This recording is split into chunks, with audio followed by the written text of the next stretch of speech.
Seat 2A was Darius West's first choice whenever he flew long distances, not because of any special privilege nor out of ostentation, but simply because the legroom was generous enough to work comfortably throughout the flight. For a tech CEO like him, every hour in the air meant lines of code system architecture plans, and this time a speech he was preparing to deliver at the Global Conference on Ethics and Technology, where he, a 40-year-old black man who had grown up in the impoverished neighborhoods of Newark, would speak about justice and equality in the digital age. But just as he settled into his seat, fastened his seatbelt, powered up his tablet, and began reviewing his slides, a polite female voice interrupted the kind of icy politeness used to deliver commands without raising one's voice. "Sir, it appears there's been a system error," the flight attendant said softly, as if offering help. "We need you to move to another seat to accommodate a VIP passenger." Darius looked up, his gaze calm yet questioning. Standing before him was a white woman with perfectly coiffed blonde hair, lips pressed gently as if ready for a TV appearance. But behind the facade was an unmistakable look, judgment, categorization, and dismissal. A few steps behind her stood Charlotte Whitmore, the woman around whom this story would soon revolve. She leaned slightly, her left hand clutching a luxury Italian leather bag worth several $1,000s, her right hand tapping an ornate gold watch, eyes filled with barely concealed impatience. When she saw Darius in the seat, her expression shifted markedly. Disapproval veiled by a well-practiced sense of entitlement. "That seat is mine," she murmured loud enough for the row ahead to hear. "I always sit there. It's practically reserved for me." No one in the cabin spoke, but the way eyes began to turn toward Darius, some curious, some sympathetic, and others simply hoping he wouldn't cause trouble, spoke volumes. He wasn't the person expected to occupy that seat. Not today, not in that dark, tailored suit, and especially not with that skin. Calmly, Darius retrieved his wallet from his inner coat pocket, drew out his platinum membership card, and held it up without a hint of tension. "I am a platinum member, and this is my assigned seat," he said evenly, without raising his voice or offering justification, just the truth, a truth that shouldn't need defending. The flight attendant, whose name tag read Rachel, took the card, but her eyes fixed on Charlotte. There was a pause, as if her brain were processing a piece of data that hadn't been pre-programmed. A black man, not only in first class, but a high-tier member. A second later, her expression returned, hardened, colder. "Yes, I understand, sir," she replied in a monotone, "but this seat is typically reserved for more long-standing loyal customers such as Ms. Charlotte, who has flown with us hundreds of times." There was no need to spell it out, no need to cite any policy. Beneath her words, the message was clear: Darius didn't belong in that seat. His presence was a problem to be corrected, a mistake to be addressed before things escalated. No one spoke in the first-class cabin, where each passenger clung tightly to their dignity and pride. But a few phones were quietly lifted, a few glances shifted, and in that seemingly insignificant moment began a storm no one could have anticipated. One seat, one valid ticket, one black man, and an ancient question was asked once again. When you have everything in order, but your skin is the wrong color in someone else's eyes, are you allowed to exist in the space you've rightfully earned? Darius didn't answer right away. He slowly returned the card to his wallet, folded his tablet, and leaned back in his seat. In his eyes there was no anger, only the silence of someone far too familiar with this moment, where a black man must justify his presence in a place others believe he doesn't belong. This wasn't the first time. Not the first time he had walked into a boardroom and been mistaken for a driver. Not the first time he had been stopped in a 5-star hotel lobby and asked, "Are you sure you're in the right place?" And not the first time a waiter had poured wine for everyone at the table and skipped him. But what Rachel, Charlotte, or anyone else in that cabin didn't know was this: Darius West wasn't just a passenger. He was the founder and CEO of Neurolinks Technologies, a $3 billion AI tech firm specializing in systems that detect and eliminate bias in customer experiences, especially those rooted in race, gender, and appearance. Ironically, SkyLux Airlines had recently been in talks with Darius' company as a potential client. They negotiated a $50 million contract to upgrade their customer service infrastructure, and there in seat 2A, the CEO of that firm was being asked to vacate. For one unspoken reason, he didn't look like someone who should be sitting there. But what mattered more, what couldn't be seen in his suit watch, or even platinum card, was what lay deeper his past. Darius had grown up in the slums of West Newark, where every boy learned to dodge bullets before they learned to read. His father was a dock worker. His mother cleaned offices at night. They couldn't afford tutoring, but they had one unshakable rule: you are not allowed to bow your head even when others think you should. At 11, Darius found a discarded computer behind his school. He brought it home, dismantled it, fixed it, and taught himself to code line by line like learning an alien language. While the other kids played games, Darius built them. While others copied homework, Darius wrote code to solve equations. At 15, his father was killed in a street fight. Standing at his grave, Darius didn't cry. He looked up at the sky and spoke a single sentence, the sentence that would define the rest of his life. One day people won to decide your worth based on your skin color. From that day on, he coded 18 hours a day, took on every job he could to survive. He built his company from a damp apartment with no heating. And yet today, as the man at the helm of a company transforming how the world treats people, a flight attendant still treated him as a mistake to be corrected. At the front of the cabin, Charlotte still stood, gazing toward Darius as if her time was wasted by someone who didn't know his place. Rachel looked at him again, this time with a flicker of worry. Passengers were beginning to notice. Some phones were no longer discreet. Darius knew precisely what was coming: a storm, not because he had stirred it, but because the system had been broken for too long, without anyone daring to confront it. He wasn't the kind to make noise. He wasn't the kind to scream in crowds for justice. He was the kind to quietly change the entire system, proving it needed him more than it realized. And at that moment, in a cabin so silent you could hear the tick of Charlotte's gold watch, Darius reopened his tablet and resumed reviewing his presentation. The speech on justice he was about to give at the conference had already begun in seat 2A, where an airline was about to discover that the man they were trying to remove from that seat was the one holding their future in his hands. Rachel stepped back a few paces. Her face still wore the mask of professional neutrality, but her eyes had begun to waver. Flight attendants are trained to scan situations, de-escalate silently, and avoid any disruption that could impact the first-class experience. But this experience now teetered on the edge, and the reason wasn't a technical fault nor the weather, but a black man who refused to give up his seat. Charlotte stepped toward the overhead compartment, pretending to adjust her bag. Her hand slipped into her purse, and she drew out a neatly folded item, a thin stack of bills, light in weight but heavy in implications. As she opened the compartment, her other hand, as light as a dragonfly's wing, slid around Rachel's waist, and the money slipped into the flight attendant's pocket like a well-rehearsed concerto.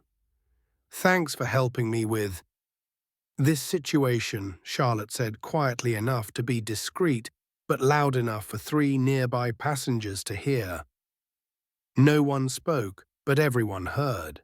One of them, a middle-aged man in a suit, seated diagonally behind, subtly tilted his phone to record the scene. Eyes fixed forward, as if checking emails. Rachel froze. She hadn't expected the gesture to be captured, but it was too late to undo, and she didn't dare to make the right call. Her hand brushed her pocket fingers, grazing the edge of the bills and the line of her conscience. Less than a minute later, a new figure entered the cabin. Sharp suit, square jaw, a brisk, purposeful stride. Ethan Mills, the flight supervisor, the kind of man who never confused seat numbers and never accepted resistance. "Sir," he said, his voice devoid of courtesy or suggestion, almost a command. "I'm the flight supervisor, and I am asking you to move to accommodate our VIP guest." Darius looked up again. He didn't argue, didn't resist, didn't flinch. He closed his tablet, slid it into his bag, and replied in a voice as steady as a heartbeat. "I've presented my platinum membership card. This is my assigned seat, and I'm not leaving." Ethan leaned in slightly now, only a few handspans away. His voice dropped not out of intimacy, but menace. "Maybe you don't understand how we operate," he said slowly. "We prioritize loyal customers, especially those more suited to this position." The word "suited" spread like an oil slick through the cabin. No one spoke, but a young woman in the back row had already begun recording on her phone. Darius didn't react. He didn't need to. He knew that power doesn't come from who speaks the loudest, but from who remains calm the longest. Ethan stepped back, his face flushed. Control was slipping. He turned sharply and headed toward the cockpit to call the captain. Meanwhile, Charlotte returned to a nearby seat, arms crossed, eyes locked on Darius as if waiting to see whether the system she trusted would still shield her sense of entitlement. Darius sat still back, straight hands resting on his thighs, eyes fixed ahead. He didn't know how long the flight would be delayed. He didn't care who was filming or whispering. He thought only one thing: sometimes you must refuse to stand up to prove you belong in a seat. The cockpit door clicked open with a sound too soft for what was about to happen. Every eye in the first-class cabin turned, and then from the shadows within emerged Captain James Harrington. Weathered face, eyes trained by thousands of flight hours, now bearing the weight of a courtroom without a judge. He strolled to stand beside Darius' seat, and behind him Ethan Mills and Rachel formed a triangle of power, crowding a tall man who sat alone. The captain spoke just loud enough to be heard, every word deliberate. "Sir, I've been informed of a seating issue. The crew has the authority to reassign seats to ensure comfort and convenience for all passengers." Darius looked up. He scanned the faces standing before him. 3 faces, one using a uniform to intimidate one, a fake smile, and one the cold mask of pure authority. But he didn't flinch. He didn't raise his voice.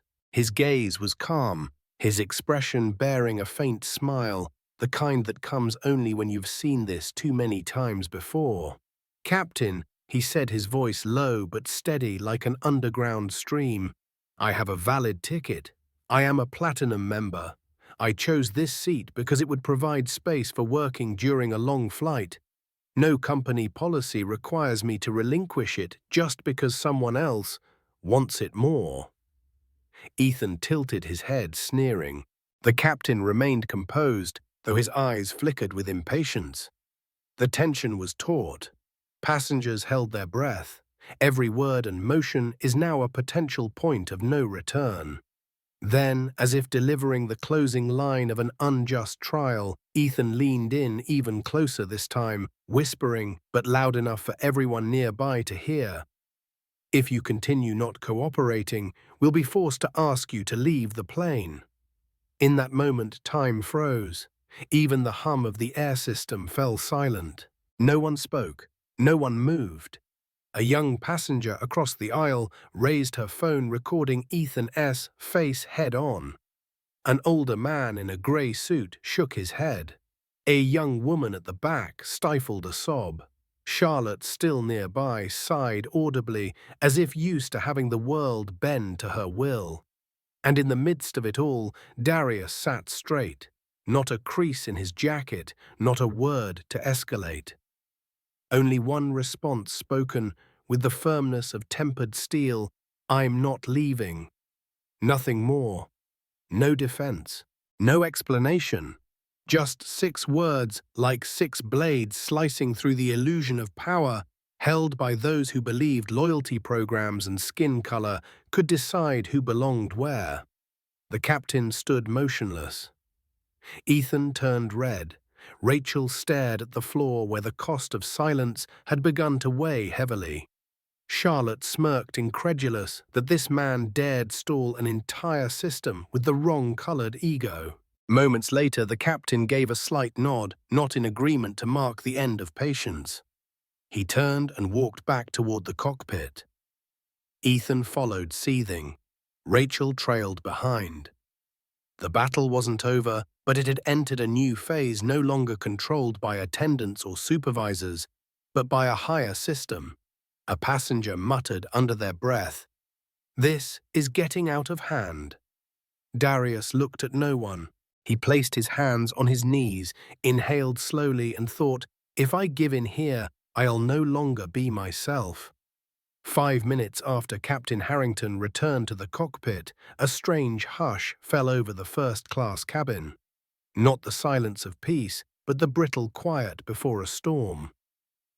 All eyes, even those that had earlier avoided Darius, now focused on seat 2A, where he sat back straight, hands placed evenly, gaze aimed forward, yet somehow looking through them all. Charlotte sighed in a corner of the cabin, checking her watch for the 3rd time. Her frustration showed more visibly now, as if performing for an invisible jury. "I have a crucial meeting as soon as we land," she roared, voice theatrical. "This is absurd." Ethan returned from the back, having made a call. He said nothing, looked at no one, but seconds later everyone knew what was coming. Heavy footsteps echoed from the front. 2 airport security officers entered, crisp uniforms, quick but cautious steps. They headed straight for seat 2A. The cabin held its breath. One officer spoke, "Sir, we've been informed of a passenger not complying with crew instructions. We need you to come with us." Darius looked up, gaze unshaken. He nodded lightly, "I understand. But first I'd like to know what rule I am violating." The officer looked at Ethan. Ethan said nothing. Just a small glance, a non-verbal signal among those convinced they stood with the right power. Darius pulled his phone from his suit pocket, opened the camera app, and calmly held it up, like raising a mirror to the moment. "I am going to record this. Just so it's clear, I am being removed from a flight while sitting in my rightful seat with a valid ticket as a platinum member, because I refuse to give it up to someone who has no rightful claim."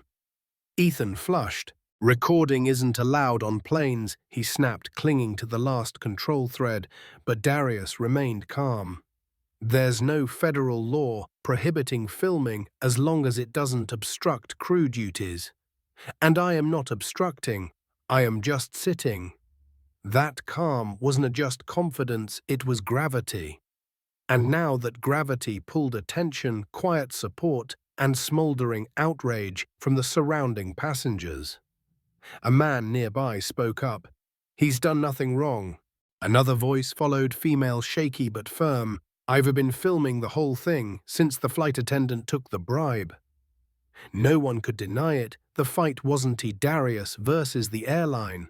It was one man against the institutionalized bias woven through uniforms, language, and attitude. The officers, still trying to maintain professionalism, showed signs of unease. One leaned in and whispered to the other, frustration showing. But orders were orders. They stepped forward, voice gentler now, as if trying to soften what they knew was unjust.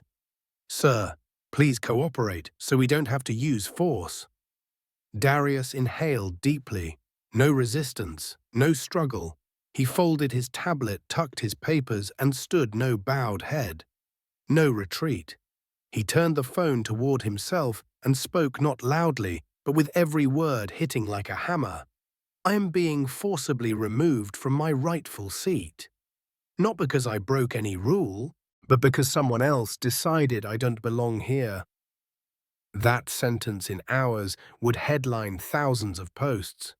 But now it was just a truth sharp and searing, cutting through the cabin like a blade through the veneer of customer service and special privilege. Darius walked, but the way he walked, back straight eyes forward, wasn't the walk of a man humiliated, but of a man beginning to overturn a system with the sheer strength of composure. Behind him, Charlotte settled into seat 2A as if order had been restored.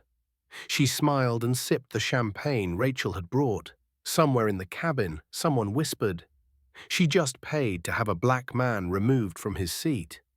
No one replied, but the cameras were still rolling. The electric airport cart carrying Darius slowly pulled away from the gate under the dim golden light of the international terminal. He sat silently in the back seat, hands gently resting on the leather bag on his lap.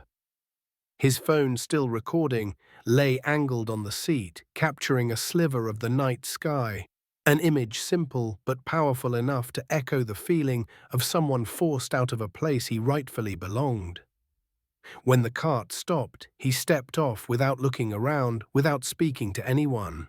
Instead, Darius took a seat in the waiting area, pulled out his phone, opened the messaging app, and typed quickly, "To Elise Thompson, COO, I was just removed from a SkyLux flight prep emergency meeting. Need legal comms and equity data. They don't know who I am, but they are about to." Less than a minute later, his earpiece chimed. A woman's voice came through, steady, focused, like someone who had weathered bigger storms. "Understood. I am mobilizing the team. The video's already starting to trend. We can control the narrative, but we have to move fast." Darius ended the call, switched to the camera app, and began recording a detailed log of the incident. Who said what, their expressions, how Charlotte slipped the money into Rachel's pocket, the passengers' reactions, each detail organized like a data scientist logging system behavior before analyzing anomalies. Then a voice behind him. Sir Darius turned. A young woman stood there, petite in frame, and in a high ponytail, clutching a small suitcase and phone in the other hand. Her eyes were red-rimmed but clear. "I was in the row across from you. I filmed everything from when the attendant started pressuring you to when that woman handed over the money. It's all here. I couldn't stay silent like the others." Darius looked at her, his expression softening for the first time that day. Not because of the video, but because someone stood with the truth unprompted. He nodded, voice low, "You don't know how much your action might change things. Please send me the original, stay in touch, and if needed, testify." She handed him her phone, fingers trembling slightly. Darius saved her number, sent a confirmation message, then handed it back. No more words were needed, just a nod. But both knew the power game had just entered a new round. A few floors above SkyLux Airlines operations headquarters were in full red alert.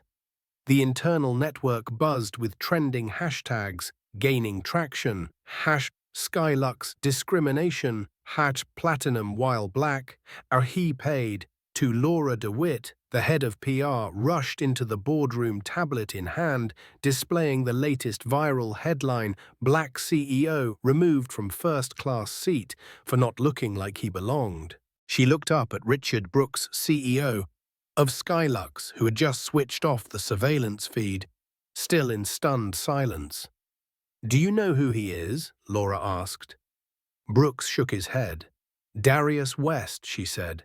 "The guy we're renegotiating a $50 million contract with to upgrade our AI customer service system. And one more thing. She paused. He controls 25% of SkyLux equity through proxy funds, technically enough to call an emergency shareholders meeting. The room fell dead silent. A shaken assistant burst in. He's video calling the office directly. On his way here. All eyes turned to Brooks. He exhaled, muttering under his breath. They didn't just eject a passenger. They ejected their largest shareholder, and maybe the only person who can save this company from collapse. Downstairs, Darius stepped into a black SUV.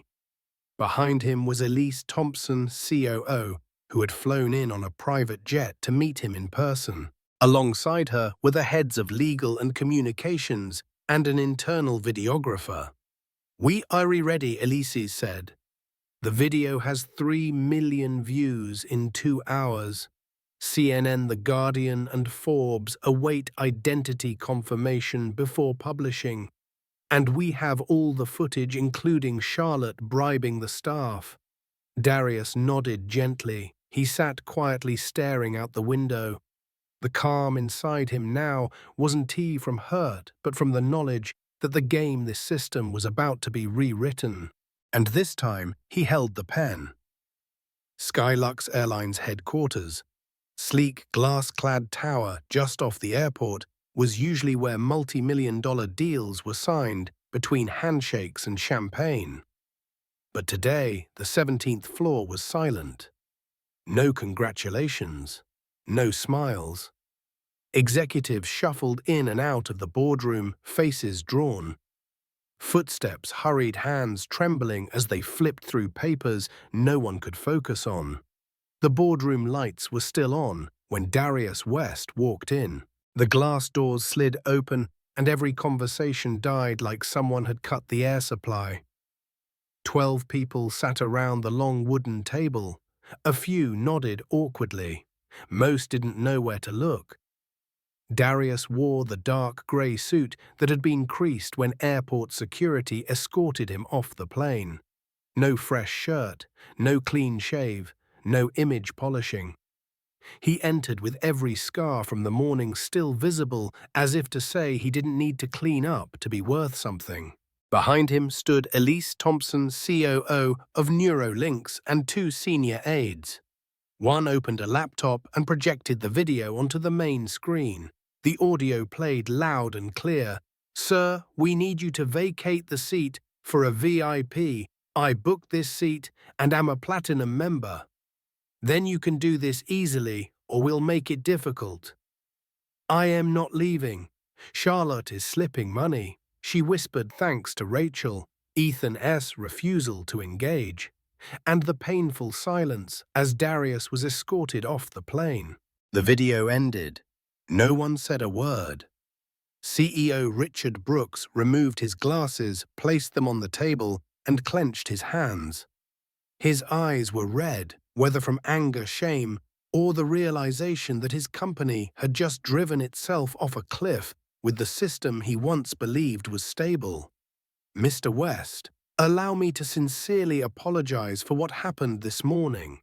Our staff's actions do not reflect the values SkyLux stands for." Darius didn't nod. Didn't he wave it off? Didn't he interrupt? He remained silent. And that silence left the room directionless. Seconds later, he spoke slowly, clearly, with no wasted words. "I didn't come here for an apology." Tension rippled. Eyes darted. "I came here with 2 things, a demand and a decision." No one dared interject. Darius stepped forward, locking eyes with each person. First, everyone involved in this morning's incident: flight attendant Rachel Dawson, supervisor Ethan Mills, Captain James Harrington, will be terminated immediately. No suspension, no reassignment, no negotiations. No one protested, but no one nodded either. Second, I formally cancel the $50 million partnership between Neurolinks and SkyLux Airlines. And unless there is transparent change within 48 hours, I will convene the board to begin divesting our 25% equity stake. The CFO leapt up. Mr. West, with all due respect, if you pull out, the market will crash immediately. Selling 25% will tank our stock. The loss will be in the hundreds of millions for both you and me. Darius cut him off. His voice was still calm, but now forged in steel. I am not the one driving SkyLux off a cliff. You did that when you chose privilege over fairness. I am just the one brave enough to say enough. At that moment, the PR assistant whispered into CEO Brooks' ear. His face turned paler. The stock is down 12%. Forbes, CNN, and the Washington Post have all picked up the story. And the assistant paused. Elon Musk just tweeted, "I don't fly racist airlines." The Post has 1.2 million engagements. No more words were necessary. Darius stepped back, buttoned his suit jacket, and concluded with a line that left everyone in the room unable to meet each other's eyes. You thought I didn't belong in seat 2A. The issue isn't to the seat. The issue is, you were never prepared to face someone like me when I stopped being silent. 3 hours after the emergency board meeting, a quiet summons was delivered on the 9th floor of SkyLux headquarters. Rachel Dawson, Ethan Mills, and Captain James Harrington were called to an internal meeting room, typically used for performance reviews. But today there were no water bottles, notebooks, or feedback forms, just 3 cold chairs, 1 glowing monitor, and 2 security officers standing by the door. When they entered, the head of HR and a legal representative were already seated. No greetings, no eye contact, no attempt to soften the tone. Everyone knew this wasn't a meeting. This was sentencing without a trial. The HR lead spoke firm and emotionless. "We'll be direct. The decision has been made." Effective immediately, the employment contracts between SkyLux Airlines, Rachel Dawson, Ethan Mills, and Captain James Harrington are terminated. Rachel wavered. Ethan snapped toward the lawyer, who only gave a slight shake of the head.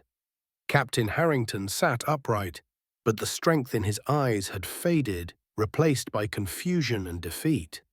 No one protested, because every word they could say had already been disproven by video. The screen lit up.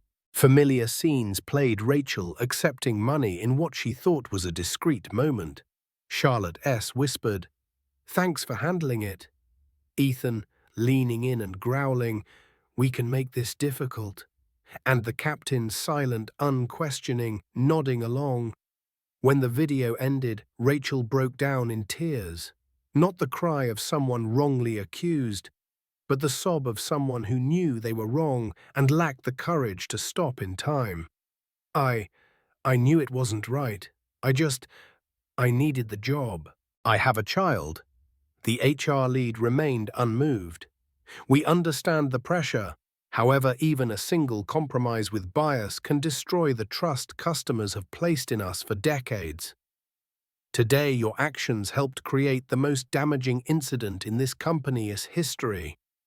Ethan slammed a hand on the table, face flushed, voice raised.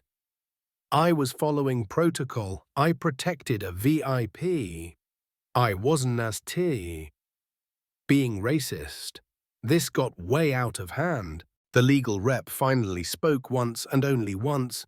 "No one said you were racist, but your failure to question an injustice when you saw one is why you no longer work here."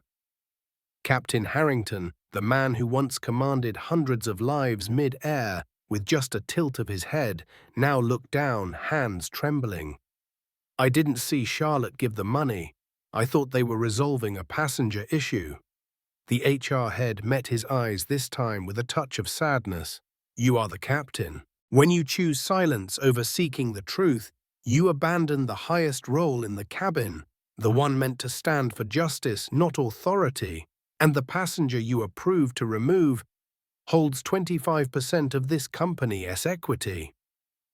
In that moment, the room felt hollow. Rachel sniffled, Ethan dropped his gaze, James had nothing left to defend. They ejected the airline's largest shareholder, James murmured, and I signed the form to remove him. No one replied, just the sound of a printer in the corner. 3 termination letters were printed. And when they signed, they were no longer SkyLux employees, but the faces of a failure named, "We thought we were doing the right thing." They left the room in silence.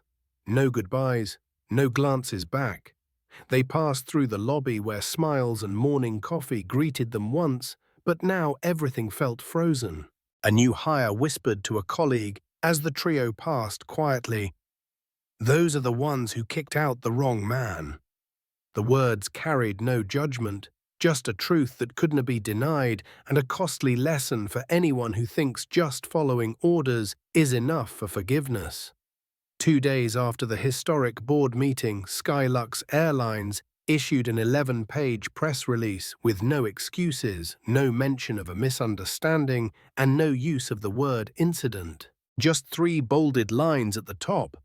"We failed, not just a passenger, but the very values we believed we stood for. To begin correcting that, we'll start with silence." 7:00 a.m. Monday. All SkyLux flights were cancelled for 48 hours worldwide. The global schedule is marked red. Operations paused for internal reassessment. The aviation industry was stunned.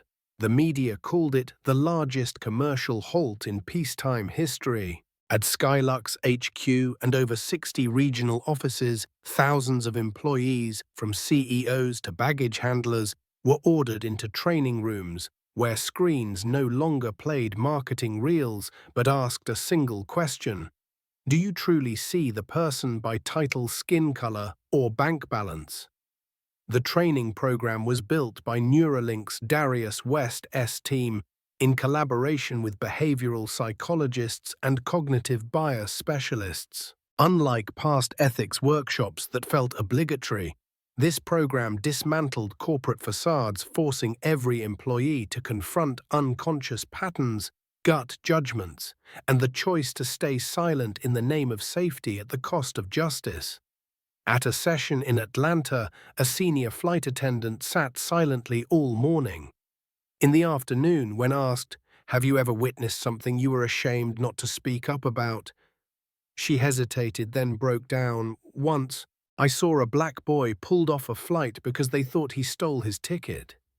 I knew he hadn't tea, but I said nothing because I was scared." No one laughed. No one judged, just silence, the kind that comes when people finally begin to feel the weight of indifference. Darius West didn't teach. He didn't stand at the front. He didn't sit in the control room.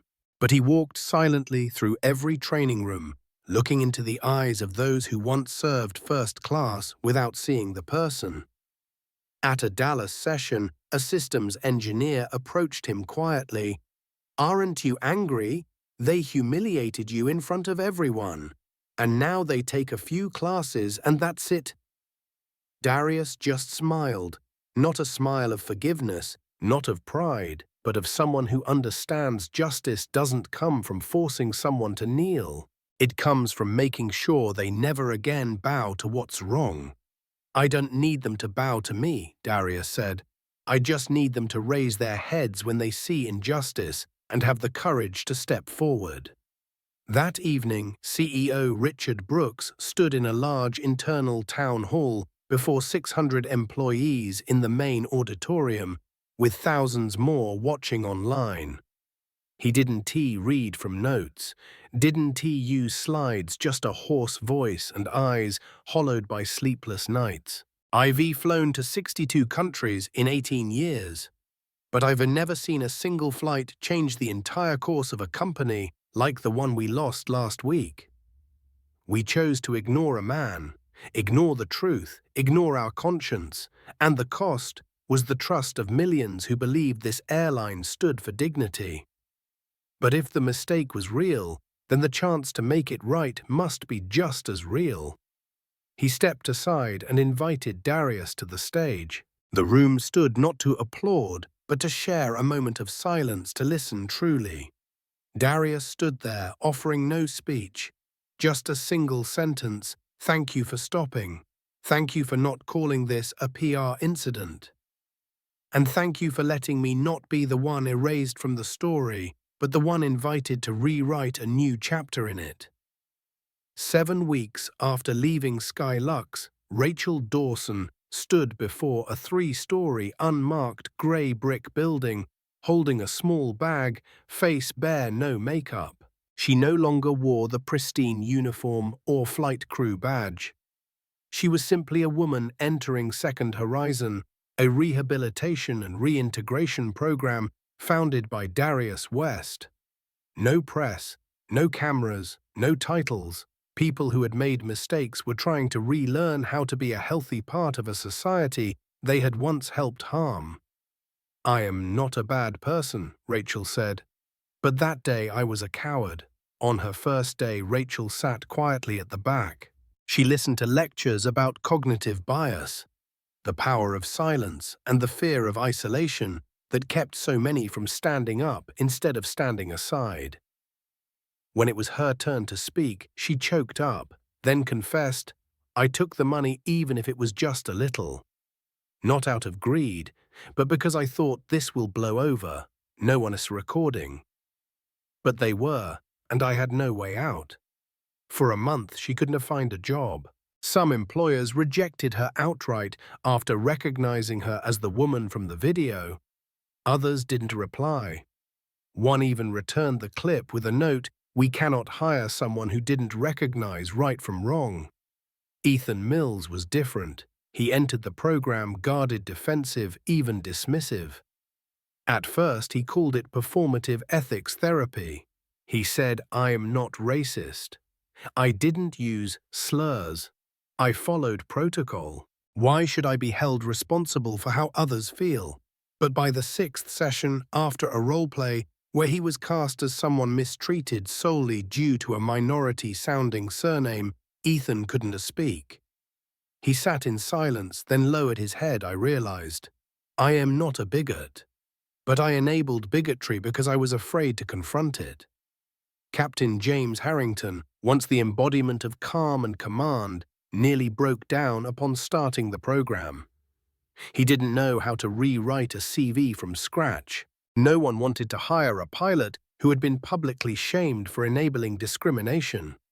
But what crushed him most was his grandson ES eyes after watching the video of him nodding to remove a man from a plane. My grandson looked at me and asked, "Grandpa, why didn't you stand up for him?" James hadn't been able to answer for 2 weeks. But during a private session, when asked if you could return to that moment, what would you do? He choked up. I'd ask, why is he being moved? Who requested it? And on what grounds? Not to save that passenger, but to save the part of me I lost that day. Second Horizon wasn't a ticket back to prestige. It was a journey through failure to reclaim humanity. 3 months later, Rachel found a job as a ground support agent at a local airport. The pay was less than half, no flight uniform. But for the first time in years, she said, I don't have to fake a smile to hide the shame inside. Ethan took a job in baggage handling with no direct contact with passengers, but enough to rediscover the value of patient, unbiased service. James, unable to return to the skies, began teaching at Second Horizon, sharing his story with new flight crews, pilots, and managers. I didn't lose my job because I did the wrong thing. I lost it because I didn't do the right thing. 6 months later, SkyLux Airlines was an entirely different company. Not just in system upgrades, but in cultural DNA. The employee handbook was rewritten. Every instance of bias, even unconscious, now had a clear review and complaint protocol. Positive feedback from passengers of color increased by 23%. Over 70% of new hires came from demographics historically underrepresented in traditional hiring models. And one day when Darius arrived at the airport to attend a global tech summit, he met Rachel again. She wore no makeup, didn't bow her head, didn't look away. She stood tall, accepted his luggage and said, "Is your flight on time today, sir?" Darius nodded and smiled. Not a bitter smile, not a smug one, just quiet like saying, "We are all learning. And I see your effort. Justice doesn't end with a viral video. Forgiveness doesn't begin with, 'I am sorry.'" They called it an incident. But an incident doesn't shut down an entire airline for 48 hours to relearn how to see a human being. An incident doesn't make millions watch a video and realize I've been silent too. And an incident doesn't create a program like Second Horizon, where those who once failed learn to make it right not with apologies, but with repeated daily actions, one choice at a time. Darius West didn't scream in anyone's face. He didn't vow revenge. He didn't demand respect. He just sat still and let the truth do its job. Because sometimes, the way to change a system isn't to destroy it, it's to make sure it can never look away again.